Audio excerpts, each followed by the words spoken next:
Living Local Carolina with Katie Turner. Local trends, shopping, dining, and more. This is Living Local Carolina. The following portion of Living Local Carolina is sponsored by UNC Pembroke. Welcome back to Living Local Carolina, everyone. Today I am back at UNC Pembroke and I'm joined by their athletics director. How are you doing? I'm good. How are you? Appreciate you being here. Where are we standing right now? So we are in a place that's been a long time coming. Project we've been working on since 2015. Our outdoor complex for campus recreation, baseball and softball, hoping to open up here in the next few weeks. Well, that's really exciting. I know that a lot of changes have been happening, but let's talk about all the different athletics you have here on campus. Yeah. Can you kind of give me a little list here? Sure. So we're a pretty robust program for Division II. We've got 16 teams, about 500 student athletes. We have football, so we're a big presence on campus, and we've been fortunate the last couple of years. They've been very, very successful.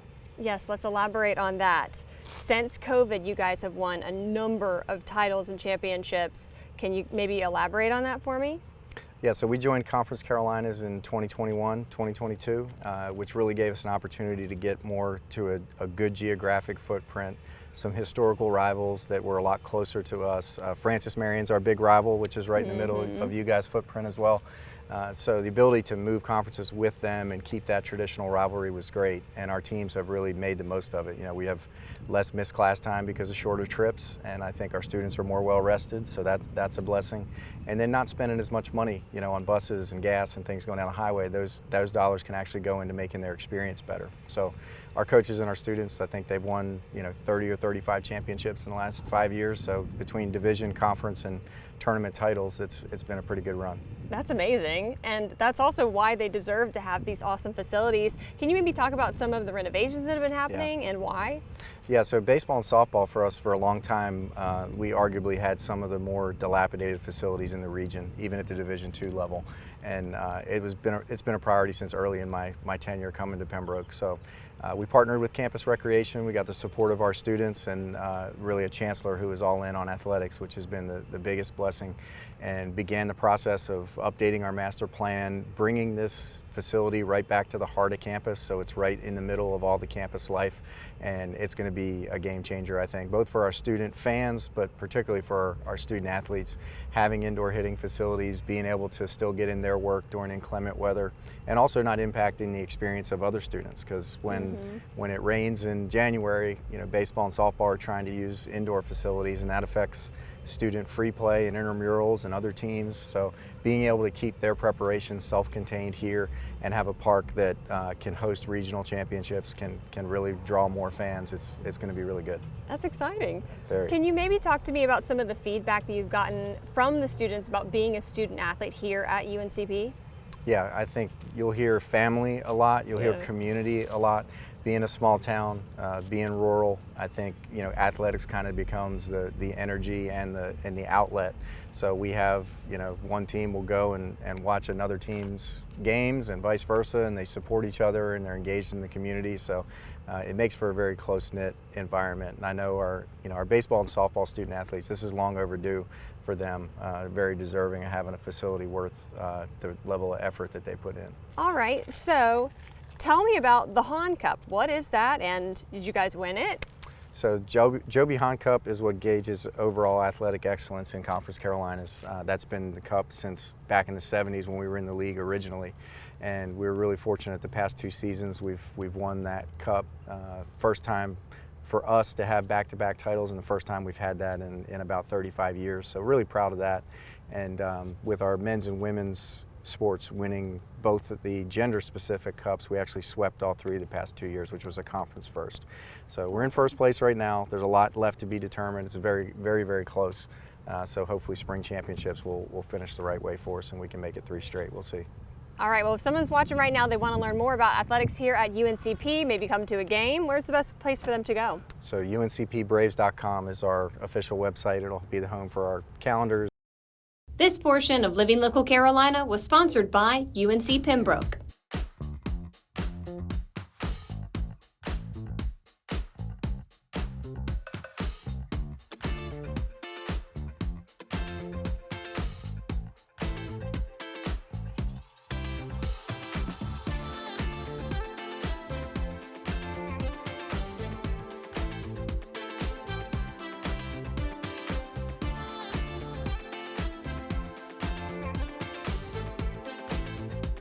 We'll be back right after this break with more Living Local Carolina. The following portion of Living Local Carolina is sponsored by Heartful Hearts and Home Care. Well, good morning, everyone. Thanks for joining us today on Living Local Carolina. Today, I am talking with Simone and Jerry from Heartful Hearts. How are you guys doing? We're doing great. How about you? I'm excited to get to know you guys a little better and learn what you do. Awesome. So we are from Heartful Hearts in Home Care, and we are a non-medical service provider. So we hire caregivers and certified nursing assistants to go into the privacy of the homes, where we specialize in dementia and Alzheimer's. Oh, and I was saying earlier that this is probably a very rewarding job, but is. Also extremely challenging at times. Talk to me about that. So it's very rewarding because there are so many people out here that need help. Families, it's so hard on the families to be able to care for their loved one. So the rewarding aspect of that is, just having someone in, and we come in, we take care of them, and we become family. And so many challenges, whereas, people that are suffering from dementia and Alzheimer's, dealing with the behaviors and things of that nature, it's hard for the families to know what to do and how to do it. So I guess what made you want to start this company in the first place? So I've been a certified nursing assistant for over about 15 years. Wow. I've worked in a lot of rehab facilities. I've worked with hospice entities, nursing homes, and just having that passion to love people and love what I do and what I did in those facilities at that time. I just had an urge to know that, I had to do this, but to do it and show people how to do it the correct way. Ooh, that's a good point. Yes. It's definitely worthwhile to have that experience. Yes. But what does it look like when somebody is reaching out to y'all and wants your care, I guess? So we are partnered with a lot of the local hospitals, hospice companies, therapy companies. So typically, if they're not with a company, what the family can do, they can just give us a call. And let us know what we got going on.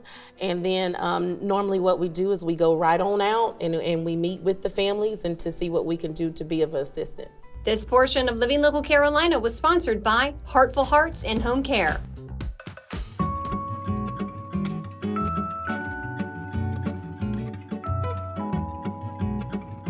Well, welcome back to Living Local Carolina. If you're looking for something to do this holiday season and you love music, well, don't I have a treat for you today? I'm joined by Dedrick. How are you doing? I'm well. How are you? I'm doing great. I want to know a little bit more about the auditorium itself. You said it's a historic auditorium. Well, the building, built 1908, it was a part of the original Wynyard High School in Georgetown. That high school burned, and subsequently, it was already in place, a plan to create Georgetown, which was a merger of Howard High School and Wynyard. There were some folk who were from town, led by, Miss Cribb, who was a secretary at Wynyard High School, and a band of folk got together to save the auditorium, turned it into a nonprofit, and all these years later, we are now putting on live musical performances and open as a hub to the community. That's fantastic. And people can enjoy it for years to come too. People can enjoy it. We work to preserve the building, number one, and then to bring live musical performances that can foster cultural arts in our community. Cool. Anything in store that you can tell me about 2024? We're planning a great 2024, but what you can do is stay up with us on all of our social media platforms, Facebook, Instagram, and check our website, wynyardauditorium.org. Perfect. Is there anything else that I need to know? Well, we would like for as many people that is able to attend our shows. And as I tell the folk that do attend, probably one of the best things you can do is talk up your experience at the Wynyard Auditorium so that it can get other people involved. Music heals the soul, it touches the soul. So we offer something for everyone, and we hope that everyone can come and enjoy what they get. Doesn't get better than that? I hope not. Thank you for your time. Thank you.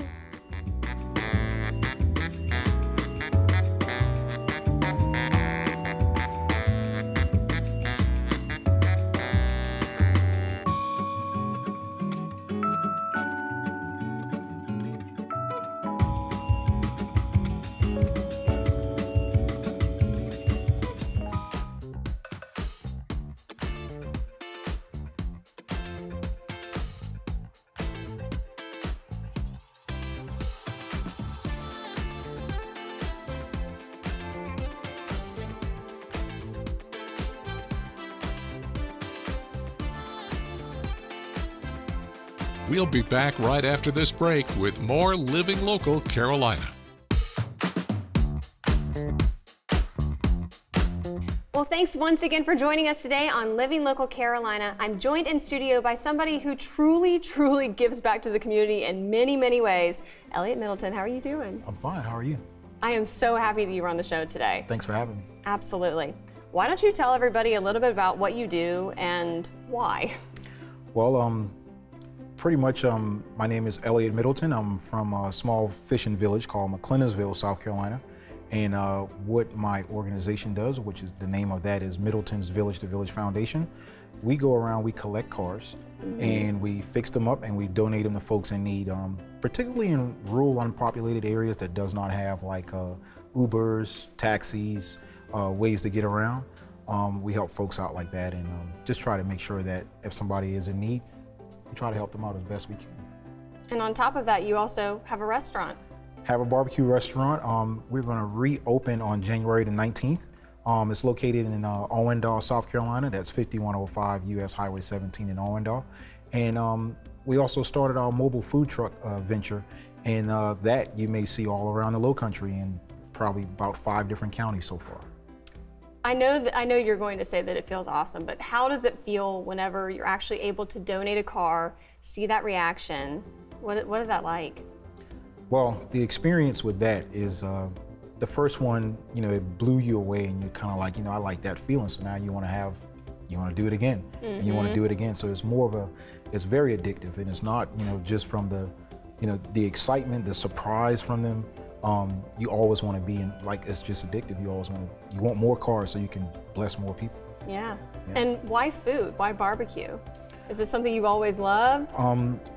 It's just living out in the rural areas. Like as a young man, you had to be around your great grandparents or your grandparents always cooking. So you always learned, how to cook. You've learned how to cook different things. You harvest different things out of the fields. So it's always, it's just always been a love of mine. And besides mechanics, it's always been cooking. So second part of my life, I wanted to venture off into food and beverage and, enjoy doing that, and wanted to still remain working on cars. It's a weird combination, but it works. It's the best of both worlds, you know? Yes, ma'am. So tell me, what's in the works for 2024?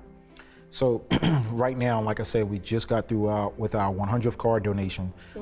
We are in the need of more vehicles because, we get a lot of vehicles, and most of the vehicles there are not, up to par as far as getting back on the road.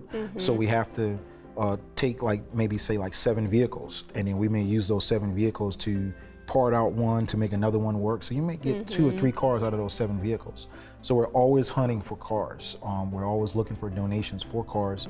Just being able to get around and actually seeing the different situations in rural, unpopular, small areas. Food brings everybody together, and good things bring everybody together. So that's trying to do the best of both worlds. You took the words right out of my mouth, man. Yes, I was going to say the exact same thing. All right, where can people stop by and give it a try again? 5105 US Highway 17 in Owendale, South Carolina. Telephone number that you can call us at, and I'll answer that phone as best I can whenever I can. 843-928-4RIB. That's 4742. And you'll be able to contact us there all throughout the week. We specialize mainly in a lot of catering and carry out on this go around of the restaurant. So it's kind of like a carry out restaurant. It gives you more of a Pizza Hut vibe, to where you can come in, you can order, or you can do a delivery. We're working hopefully with 3 vehicles that we can always be out in the commute area. And also being that the fact that we're in a rural area, I'm offering deliveries to that rural area because, you got kids that live there, they'll never get a chance to experience the pizza man coming to the door. But you'll be able to hopefully get an opportunity to experience the barbecue man coming to the door. So that's one of the outlooks that I want to do for the rural area.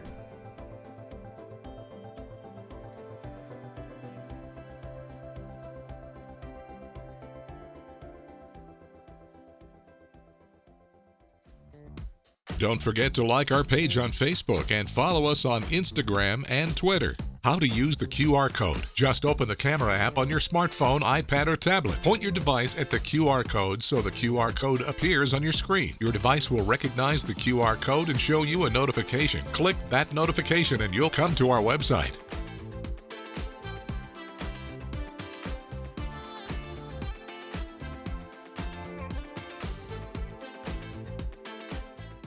Living Local Carolina, weekday mornings at 9:30 on WBTW News 13.